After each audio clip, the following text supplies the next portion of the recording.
Menteri Desa Pembangunan Daerah Tertinggal dan Transmigrasi Abdul Hakim Iskandar atau Gus Halim memberikan apresiasi atas berbagai capaian pembangunan desa di tahun 2022. Nah, kejadian di Jakarta, anggota DPR Republik Indonesia fraksi Partai Kebangkitan Bangsa atau PKB, Lukman Hakim mencium gelagat bakal ada pihak yang melaporkan Muhammad Ainun Najib atau yang kita kenal dengan Mbah Nun atau Cak Nun.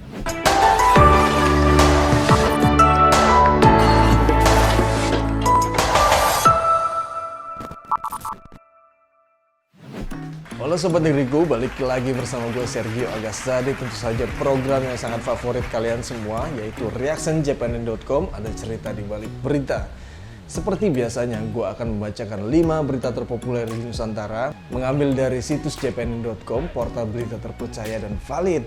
Ada berita yang menggembirakan, ada berita yang miris, juga ada berita yang bikin mood booster naik nih ya. Simak selengkapnya hanya di reactionjpnn.com.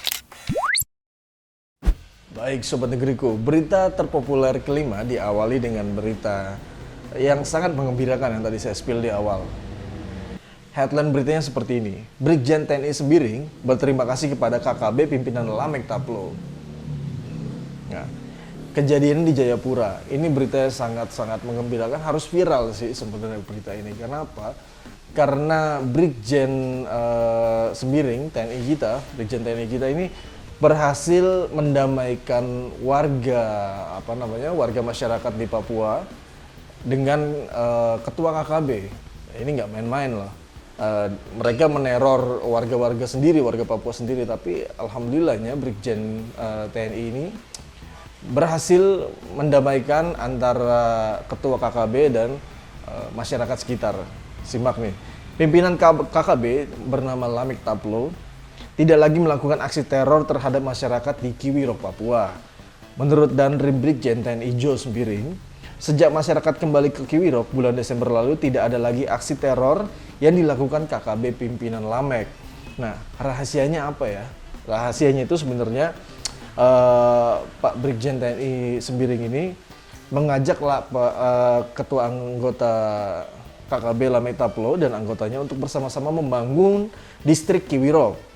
Mari kita bersinergi membangun Kiwirok menjadi wilayah yang aman, damai, tentram, dan maju, kata Brigjen TNI Sembiring itu disampaikan kepada Lamek Taplo. Nah, beliau juga menyampaikan seperti ini. Terima kasih kepada saudara saya, Lamek Alep Kitaplo, yang sudah turut membantu menciptakan rasa aman kepada masyarakat Kiwirok. Dengan tidak melakukan aksi teror lagi, sehingga mereka dapat bekerja membangun kembali rumah-rumahnya dan melaksanakan Natal dengan damai dan penuh sukacita. Meski dalam kondisi terbatas. Wah, ini kan sangat menggembirakan ya di warga Jayapura di sana di Kiwirok ya. Nah, diakui sebelumnya itu masyarakat sempat mengungsi ke berbagai daerah di daerah Kiwirok atau di sekitarnya ya. Namun dengan makin kondusif wilayah itu, maka saat ini sudah 43 orang yang kembali ke Kiwirok. Nah, 43 orang ini berdasarkan dari beberapa family ya, beberapa kepala keluarga. Nah, proses atau tahapan pengembalian masyarakat ke Kiwirok ini dapat berjalan dengan lancar dan aman hingga kini. Karena Lamek Taplo, ketua KKB ini, mendamaikan diri kepada Brigjen Jo Sembiring. Nah, ini kan prestasi yang sangat bagus ya. Ada komentar dari Sobat Negeriku, kita baca sama-sama. Begini komentarnya dari Sobat Negeriku, dari Iking Making. Semoga negara kita semakin damai serta sentosa di tahun 2023 ini. Amin. NKRI harga mati. Amin. Ini bagus banget komentarnya. Ada juga komentar dari Ibu Yayu Jaswadi. Semoga cepat damai untuk masyarakat, kasihan katanya. Ya ini alhamdulillah sudah damai ya. Kalau kita ikutin berita dari jpnn.com, ini alhamdulillah semuanya sudah aman. Sudah kembali ke distrik Kiwirok yang tadinya banyak aksi teror di sana. Oke, case close. Itu dia tadi berita menggembirakan pertama. Nah, ini berita menggembirakan kedua. Apa sih? Nah, ini sempat viral ya kasus ini.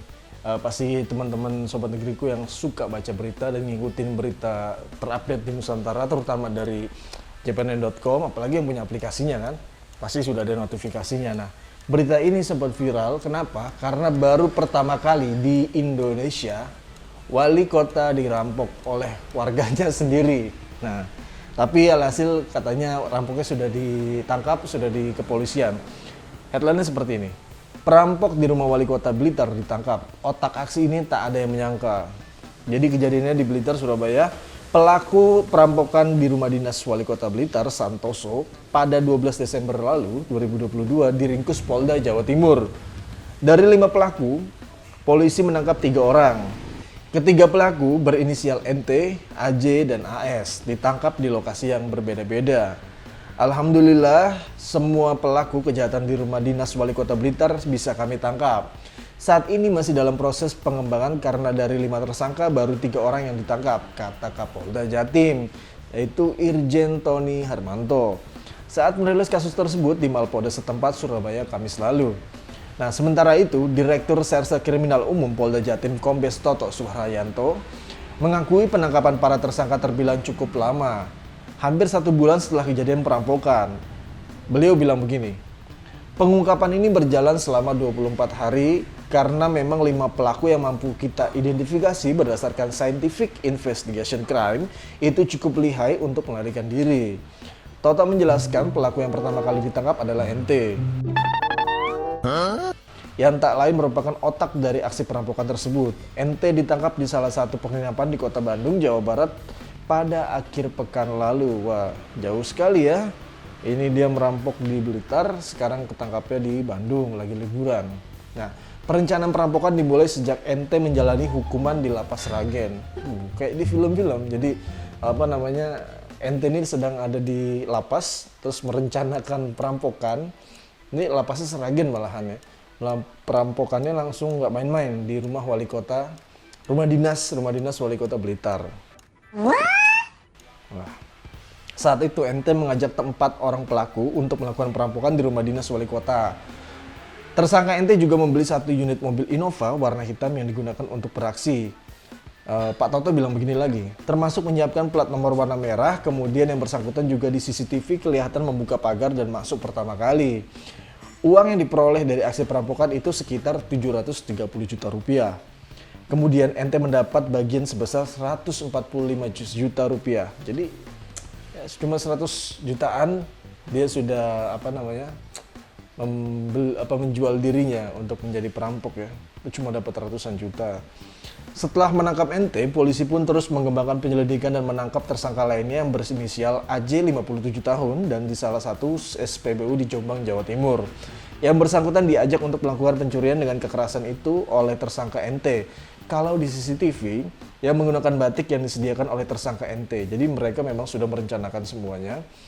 Kelima tersangka itu menggunakan kostum batik yang disediakan oleh NT. Itu otak dari perampokan tersebut yang sudah direncanakan pada saat NT masih di lapas Sragen. NT memang kadang-kadang NT. Tersangka AJ berperan membangun petugas Satuan Polisi Pamong Praja yang berjaga di pos keamanan rumah dinas sambil melakukan pengancaman kemudian mengikat mereka semua. Ada komentar apa dari Sobat Negeriku ya? Komentar dari berita populer keempat, komentarnya seperti ini. Dari Sutanto Jaya, mantap. Nah ini yang dibilang Bravo Polri, semakin gigih dan terus bersih-bersih akan semakin ada di hati masyarakat Indonesia. Setuju. Komentar yang baik dan komentar yang mengandung doa. Kita aminkan. Case close. Nah, tadi kita sudah membacakan berita populer kelima dan 4. Sekarang berita populer ketiga. Kelima dan keempat ini berita yang menggembirakan ya, sangat membingungkan dan menggembirakan juga. Dan yang ketiga ini sangat memprihatinkan kejadian seperti ini ya. Kita baca headline-nya. Heboh Cak Nun menyamakan Jokowi dengan Fir'aun, begini reaksi Lukman PKB. Nah, kejadian di Jakarta, anggota DPR Republik Indonesia fraksi Partai Kebangkitan Bangsa atau PKB, Lukman Hakim mencium gelagat bakal ada pihak yang melaporkan Muhammad Ainun Najib atau yang kita kenal dengan Mbah Nun atau Cak Nun. Nah, kepada polisi setelah heboh pernyataan budayawan itu di media sosial. Waduh. Jadi kalau Sobat Negeriku belum tahu update beritanya, ada satu peristiwa, Cak Nun ini kan atau Mbah Nun ini punya satu majelis yang dibilang ini majelis Ma'iyah. Ma'iyah ini ada program yaitu Padang Bulan. Di Padang Bulan itu Mbah Nun ini menjadi narasumber, menjadi pembicara, menjadi penceramah di situ. Ada satu selipan kata Mbah Nun bahwasanya Indonesia ini sekarang dipimpin oleh Firaun. Firaunnya itu Pak Jokowi. Terus ada Korunnya itu Antoni Salim dan lain-lain lah pokoknya. Ini Cak Nun yang ngomong, bukan saya ya.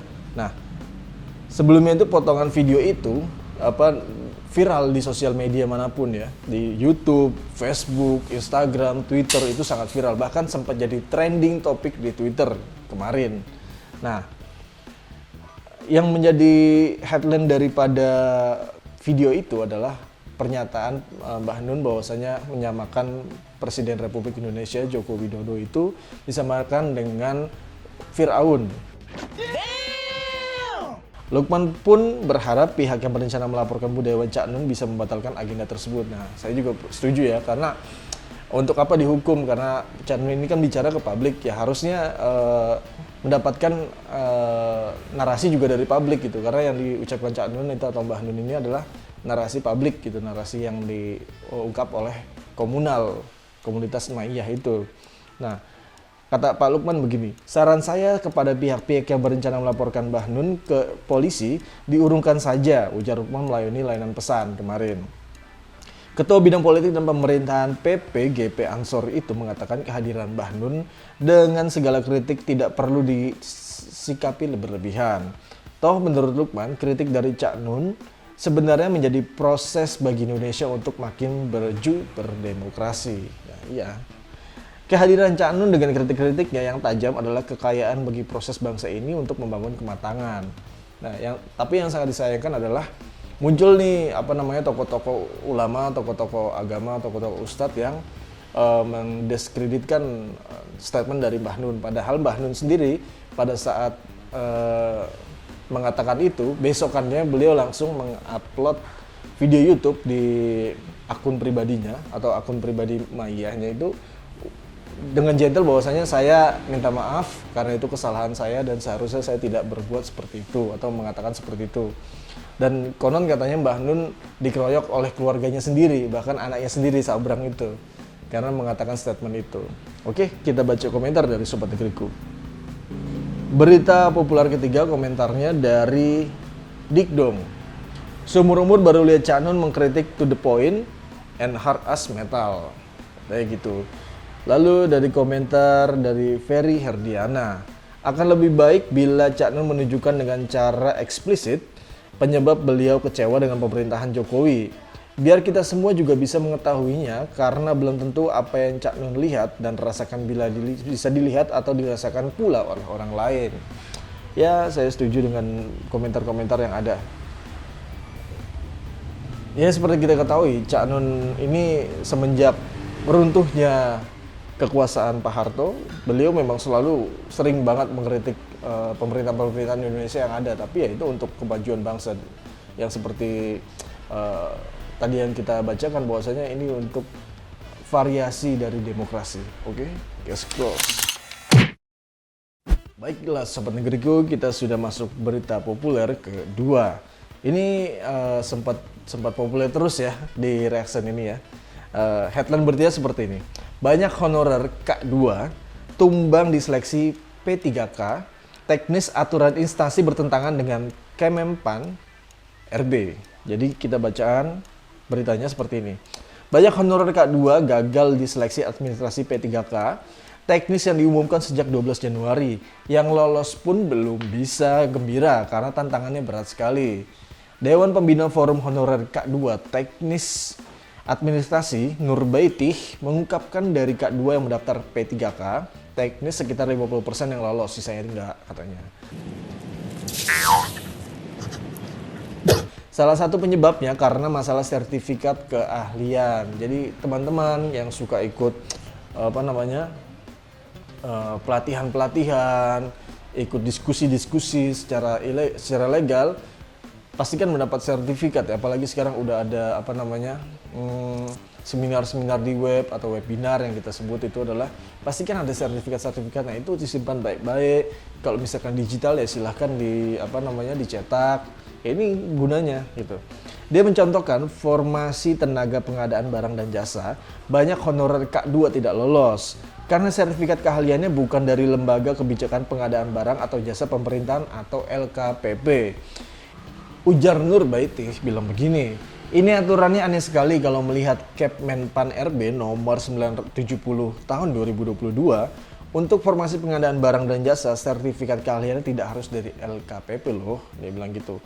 Lantaran tidak ada keharusan dari LKPP, lanjut Nur, formasi pengadaan barang dan jasa tidak mendapatkan tambahan nilai.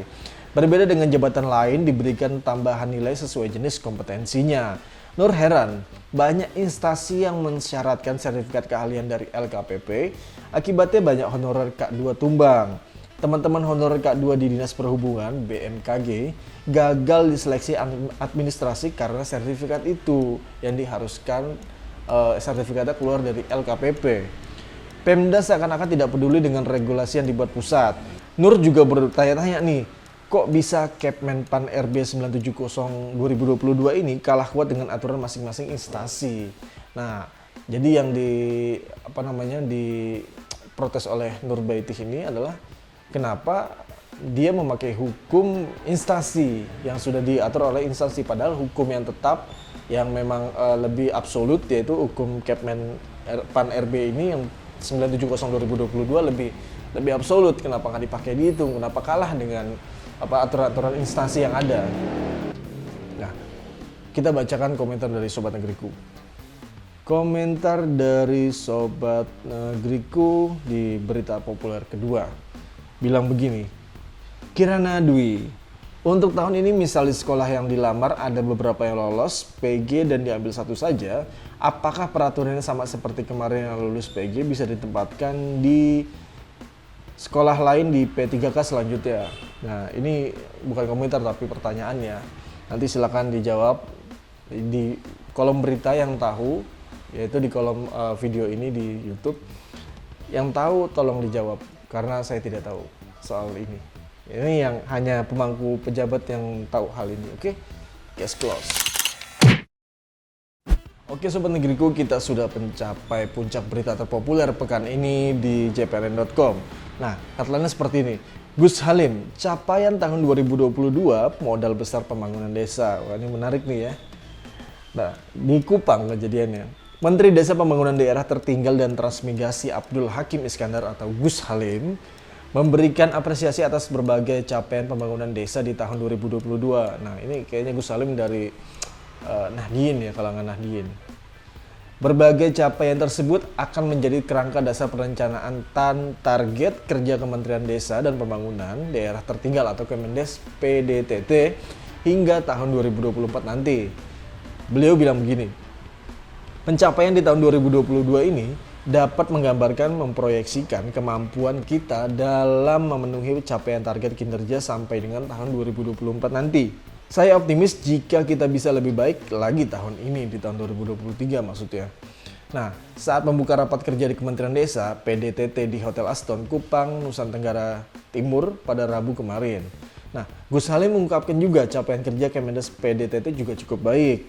Hal ini ditandai oleh beberapa indikator, yakni capaian kinerja serapan anggaran, kian berkurangnya jumlah desa dengan status sangat tertinggal dan desa tertinggal, serta kian bertambahnya jumlah desa dengan status maju dan mandiri. Ini jadi berita yang menggembirakan ketiga ya, tapi menjadi puncak berita loh di pekan ini. Menarik juga, bahwasanya di Kupang tidak ada lagi desa-desa yang tertinggal itu turun, desa-desa yang yang maju, yang bagus malah naik statusnya gitu. Nah, beliau juga menyampaikan serapan anggaran ada peningkatan, lalu desa sangat tertinggal berkurang hingga 8.471 desa. Wush. Desa tertinggal berkurang hingga 24.008 desa. Desa maju bertambah 16.641 desa. Dan desa mandiri bertambah 6.064 desa, kata Gus Halim. Nah, beliau juga menegaskan segala kekurangan dalam memenuhi target kinerja juga harus terus diperbaiki. Hal itu karena keberhasilan pembangunan di tahun 2022 lalu sangat berpengaruh dengan capaian rencana pembangunan jangka menengah nasional dan isu strategis lainnya. Beliau menambahkan juga, kita tangkap semua peluang, pasalnya tahun 2022 ini adalah tahun yang krusial dalam pencapaian target RPJMN tahun 2020 hingga 2024 nanti. Nah, seperti kita ketahui bersama, kalau yang belum tahu juga nih, misalkan Gus Halim ini ternyata cicit dari pendiri NU Kiai Bisri Syamsuri tersebut. Oke. Ini sangat berita-berita yang menggembirakan. Sekali lagi, reaction kali ini, pekan ini beritanya bagus-bagus semua. Oke, case close. Nah, Sobat Negeriku, dari 5 berita terpopuler, kalau menurut saya yang paling favorit adalah berita nomor 1. Karena puluhan ribu desa yang tertinggal, kalau menurut gue paling bagus itu berita nomor 1. Karena melihat statisnya bahwasanya dari puluhan ribu desa yang tertinggal, desa yang terbelakang itu jauh menurun puluhan ribu. Malah yang bagus-bagus naik semuanya, desa-desa maju 16.000. Kalau dikalikan, kalau ditambahkan sekitar 36.000 sekian lah gitu. Ini kan sangat menyentuh hati kita ya, bahwasanya semakin berkembangnya zaman, desa-desa di pedalaman juga makin oke semua. Nah, kalau teman-teman atau Sobat Negeriku yang menarik dari 5 berita itu, silakan komentar di kolom komentar. Lalu juga tadi yang saya sempat ditanyakan pada saat berita populer nomor 2, itu yang misalkan tahu teman-teman Sobat Negeriku, jawabannya silakan di komentar juga. Dan jangan lupa di subscribe yang belum subscribe akun YouTube kami. Lalu juga di share, di like juga, dan sebar berita ini bila mana bermanfaat bagi kalian semua. Kalau kita ada salah, mohon maaf lahir batin. Gue Sergi Augusta, sampai jumpa pekan depan di reactioncpnn.com. Bye.